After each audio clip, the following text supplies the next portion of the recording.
We export our flowers to about 60 countries in the world. Yes. And but of late we have seen a culture where Kenyans are now embracing flowers more, and so that's why when you go to weddings you see a lot of flowers.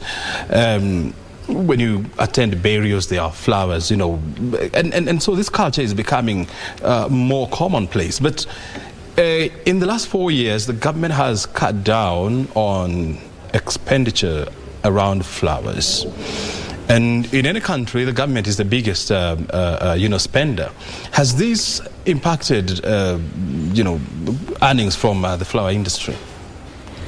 Not really much of a change in terms of the earnings, but the only thing that has happened is with a reduction in the supply of domestic consumption of the flowers, and that's why we are seeing most of the weddings, most of the funerals are embracing. Initially, the only flower that used to be in funerals, especially in the rural areas, was the bougainvillea. Mm-hmm. But today, we have roses, we have statice, we have carnations. You have lilies. Yes, lilies, mm-hmm. birds of paradise. And mm-hmm. all these mean that there is a wider acceptability.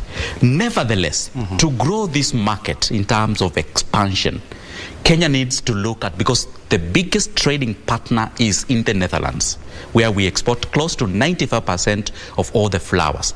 But that flower, if we can be able to track it, you'll find 4 days later, it is in a shelf in the US, in Australia, mm-hmm. in Japan.